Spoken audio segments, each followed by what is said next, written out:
Ahora vamos a desarrollar un ejercicio desde cero con todo lo que ya hemos venido aprendiendo respecto a la selección de los equipos principales de todo sistema fotovoltaico grid.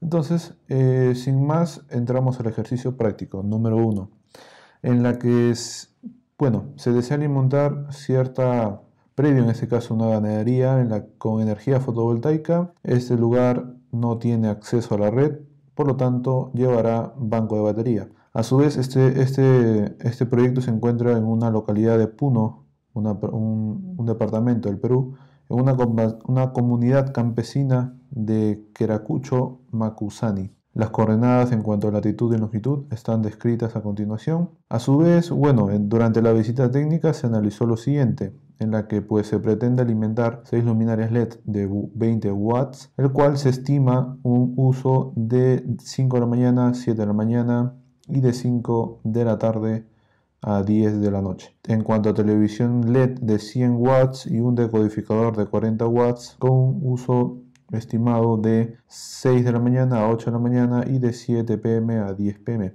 En cuanto a una radio de 50 watts de uso durante 8 de la mañana a 7 pm, una refrigeradora de 100 watts de uso moderado, aproximadamente se estima 10 horas al día. A su vez también una bomba de riego monofásico de 2 HP, el cual hay una característica principal, donde nos dice o detalla de que la corriente pico es igual a 4 veces la corriente nominal, el cual su uso va a estar entre las 8 de la mañana al mediodía y de las 3 de la tarde a 4 de la tarde. Y finalmente 4 cargadores de celulares o de baterías de celular de 20 watts, donde se estima la carga completa se hará dentro de 3 horas. Entonces, paso número 1, como ya hemos aprendido, es determinar el consumo energético. Por lo tanto, paso primero, identificar qué tipo de carga es. En este caso vemos que todas las cargas son de corriente alterna, por lo tanto ninguna es de corriente continua, y nos enfocamos en solamente analizar todo lo ya aprendido en cuanto a corriente alterna. De manera ordenada lo estaríamos clasificando en la descripción del componente, el consumo en cuanto a potencia, la cantidad de cada elemento y finalmente las horas de uso de cada uno de ellos, los cual finalmente a nosotros nos va a brindar una energía o un consumo energético del día, que en este caso nos está saliendo 6.610 watts hora por día. A su vez, dado que nos da las ciertas tendencias, ciertas estimaciones en cuanto a en qué momento durante el día se van a estar usando estos artefactos eléctricos, nos ayuda a determinar ya un perfil de demanda. En este caso particular, se usó el software PV-Sys, dada la practicidad que ésta tiene para desarrollar estos perfiles. Pero eso no quita de que se puede usar simplemente sacando una hoja de cálculo y poder graficar ese perfil de demanda que estaríamos analizando ahorita mismo. Una vez que ya hemos determinado esos consumos energéticos, nos basamos ahora en poder calcular el recurso energético en el punto. En este caso, ya hemos aprendido que nos vamos a basar todo en base al link de la NASA. Ya hemos aprendido cómo usar en el tutorial anterior, el cual para este caso particular, una vez agregado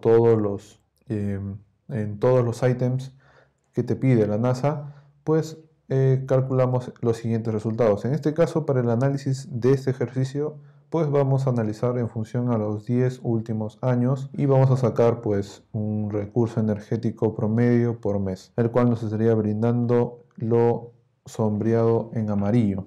A su vez, dado que sabemos que la NASA tan solo nos está botando a una superficie horizontal, sabemos que para darle cierta inclinación óptima al sistema, para poder eso finalmente traducirlo en una mayor generación de energía a lo largo del año, y a su vez también, dado que nos reduce la posibilidad de acumulación de polvo si es que fuese una superficie horizontal. En este caso nos vamos a basar en la tablita en cuanto a la latitud del lugar respecto al ángulo de inclinación recomendado. En este caso, la ubicación se encuentra en una latitud de -14.069, donde lo podemos en valor absoluto, pues ubicar en el primer casillero. Por lo tanto, finalmente concluimos que mi ángulo de inclinación va a ser de 15 grados. Por lo tanto, necesito calcular cuál sería esa radiación o esas horas sol pico para esa inclinación de 15 grados. Por lo tanto, en este caso nos estaremos apoyando del link de la Universidad de Jaén, la cual pues es una calculadora muy rápida en la cual nos podemos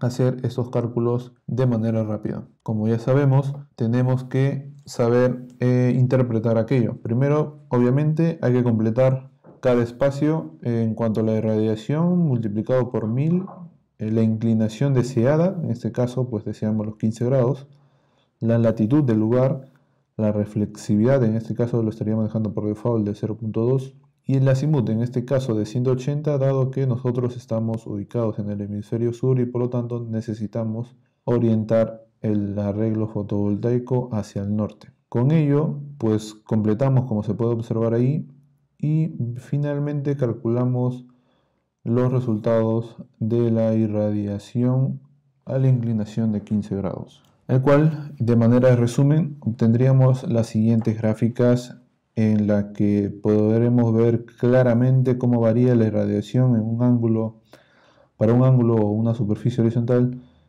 y que en este caso sería la línea azul, y con una línea anaranjada la radiación a una inclinación, en este caso particular, de 15 grados, el cual podemos destacar dos cosas.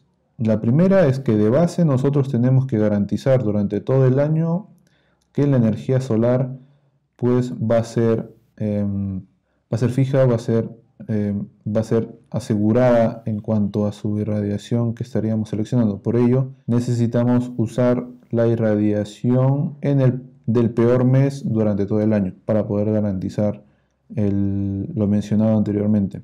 A su vez, a modo de comparar ambas gráficas, vemos que pues en promedio durante todo el año hemos podido mejorar ese promedio en cuanto a irradiación, en cuanto a generación solar durante todo el año, así que eso es un punto a favor en cuanto a esta inclinación que le hemos brindado.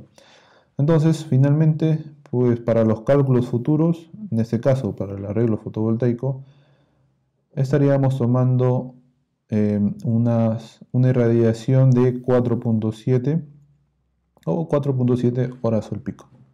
Entonces, recordando un poco cómo calcular la potencia fotovoltaica, en este caso particular con un controlador MPPT, que es lo que para instalaciones de este tipo de tamaño sería lo recomendable. Entonces, como podemos detallar en la pantalla, pues tenemos que saber una serie de fórmulas para poder calcular aquello. En este caso, saber calcular los módulos totales, los módulos fotovoltaicos totales, y esto va a depender mucho del consumo, un factor de diseño que por lo general se recomienda de un 10% adicional, la hora sol pico, en este caso ya que hemos calculado, la eficiencia o la eficiencia total, que esto es prácticamente por lo general por regla práctica de 0.75 para soluciones off-grid, y la potencia del módulo que estaríamos seleccionando preliminarmente o que quisiéramos trabajar preliminarmente esta solución. A su vez también tener claro que los módulos, para poder calcular los números de módulos en serie y en paralelo, se determinará finalmente con el posible controlador MPPT que estaríamos eligiendo preliminarmente. Y a su vez, finalmente tenemos que garantizar de que los números de módulos, la tensión de los números de módulos en serie tiene que ser mayor a la tensión del banco de baterías. Y finalmente, para poder seleccionar el controlador de carga MPPT, necesitamos dos datos preliminares, dos inputs, en las cuales serían la potencia de entrada fotovoltaica, que sería pues el número total de módulos fotovoltaicos calculados en la primera parte, por la potencia del módulo que estaríamos usando o querer usar para ese proyecto. Y a su vez también definir la tensión de este, que sería prácticamente definido por el banco de baterías. Entonces, primeramente, definimos la tensión de trabajo. En este caso ya hemos calculado pues que el consumo diario es de 6.610 watts hora. Por lo tanto, si nos basamos en nuestra tabla de recomendación, pues vemos que nuestra tensión para este caso, para este proyecto en particular, estaríamos con 48 voltios para el banco de baterías. A su vez, para este proyecto estaríamos pues deseosos de poder trabajar con el módulo solar Jingli Solar de 330 watts pico, el cual pues nos vamos a quedar con ciertos valores principales que nos van a apoyar a lo largo de los cálculos que vamos a realizar. En este caso, pues la potencia en watts pico del panel, que en este caso sería 330 watts pico, la corriente tanto en máxima potencia en cortocircuito, voltaje tanto en máxima potencia y en circuito abierto, y el voltaje nominal. En este caso, al ser un módulo fotovoltaico de 72 celdas, pues va a tener una tensión nominal de 24 voltios. Entonces, teniendo en cuenta todo lo calculado previamente que se puede observar en la parte superior derecha, pues ya tenemos datos previos calculados como el consumo, la hora sol pico de diseño con que vamos a trabajar estos proyectos. Ya definimos una tensión de trabajo de 48 voltios y a su vez tenemos también los valores importantes de la ficha del módulo fotovoltaico que estaríamos usando. Entonces, simplemente reemplazando datos en las fórmulas, pues tenemos que los módulos totales nos estarían saliendo de 6.25, lo cual es lógico decir, pues entonces nos quedamos con 7 paneles totales. Pero pensemos un poco, 7 paneles solares o módulos fotovoltaicos, ¿creen que podría ser una solución? Pues en este caso les explico preliminarmente que no. El por qué es simple. Pues por un lado, pues 7 es un número primo y habría solamente dos combinaciones posibles. Una cantidad de módulos fotovoltaicos en serie, que pues sería 1, y a su vez un número de módulos fotovoltaicos en paralelo en 7, y una segunda solución que sería viceversa. Pero estamos hablando de 7 módulos fotovoltaicos para el caso en serie y solamente uno en paralelo, lo cual pues es exageradamente no idóneo para esta situación. Además que si colocamos los 7 paneles o los 7 módulos fotovoltaicos en serie, tendríamos una tensión muy por debajo a la tensión que ya hemos predefinido, que sería de 48 voltios. Así que esa solución preliminarmente ya no va. Por el otro lado, pues tendríamos disponiendo de señalar los 7 paneles en serie y por lo tanto pues estaríamos elevando mucho la tensión para los tipos de controladores MPPT que se comercializan actualmente. Tendríamos una tensión de circuito abierto demasiado alto para los controladores que normalmente se comercializan. Por lo tanto, en este caso, según este breve análisis que les comento, pues estaríamos yendo por el inmediato superior, que en este caso sería 8, que dado el número, pues es un número compuesto en la cual pues tiene varias combinaciones y no solamente una o limitado como el número 7.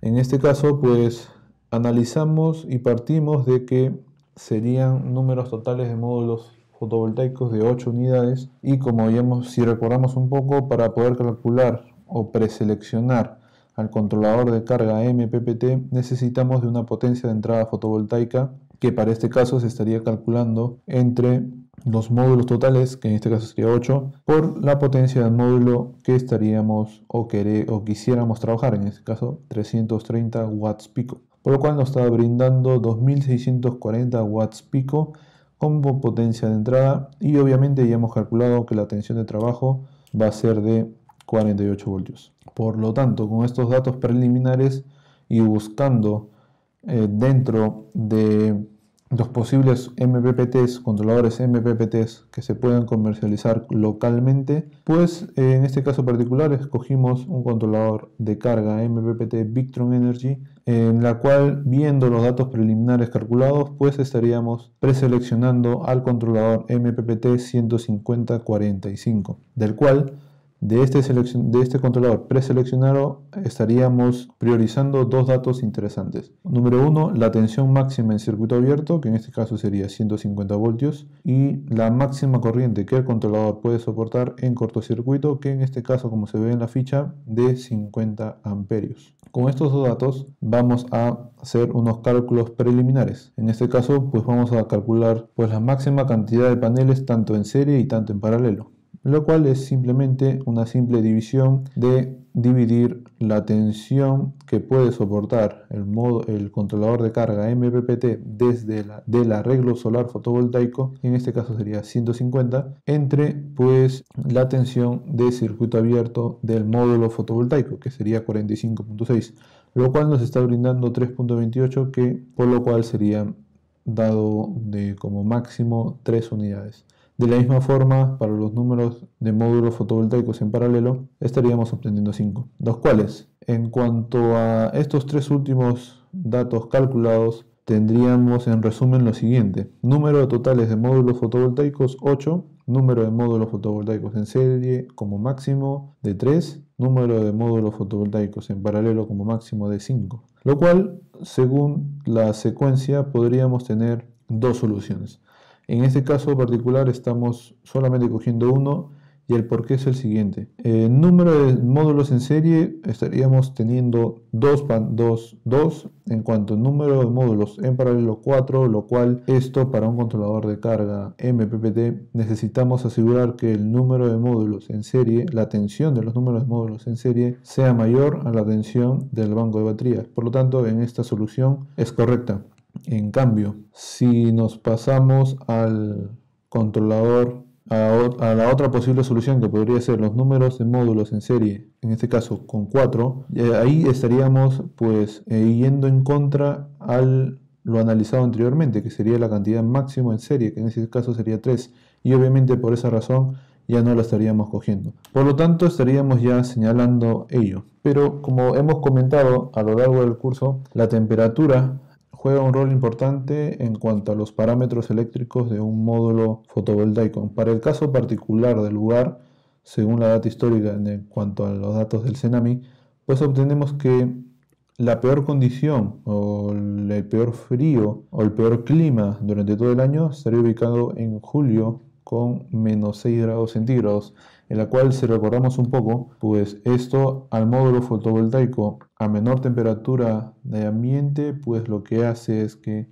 la tensión del módulo fotovoltaico suba, mientras que la corriente por lo general se mantiene casi indiferente. Por lo tanto, recordemos, nosotros podemos calcular cómo varía esas tensiones y esa corriente a una temperatura de módulo diferente al estándar en función de ciertos coeficientes de temperatura que esto viene dentro del módulo fotovoltaico. A su vez también podemos calcular la temperatura en la cual se tiene ese módulo fotovoltaico en función a la temperatura ambiente y cierta temperatura de operación nominal del módulo o de la celda, que esto es propio de cada panel fotovoltaico. Por lo tanto, según la ficha técnica del módulo fotovoltaico, simplemente sacamos los datos. En este caso, en el coeficiente de temperatura en cuanto a intensidad estaríamos hablando de más 0.05% por grado centígrado. El coeficiente de temperatura de tensión es de menos 0.3% por grado centígrado. La temperatura de operación nominal de la célula, pues en este caso de 45 grados centígrados, y hacemos una consideración de que en el mejor momento del día, o sea, mediodía, pues tendríamos una irradiancia de 800 watts por metro cuadrado, el cual, simplemente haciendo el reemplazo respectivo de las fórmulas, tenemos los valores en cuanto a la nueva tensión de circuito abierto a una temperatura diferente del estándar y del mismo modo la corriente de circuito de cortocircuito. Entonces, operando rápidamente los valores para ver si hubieran cambios significativos, lo cual pues comprometa la selección del controlador MPPT antes preseleccionado, pues comprobamos que, siendo las divisiones respectivas, pues vemos que no habría ningún cambio significativo. Por lo tanto, pues estaríamos dando que el controlador preseleccionado estaríamos validando su selección. Entonces, en este caso, hasta esta parte estaríamos terminando la primera parte, la parte 1 del tutorial completo de este ejercicio, y estaríamos pasando a la parte 2 del tutorial para poder proseguir con este ejercicio con los otros elementos principales del sistema.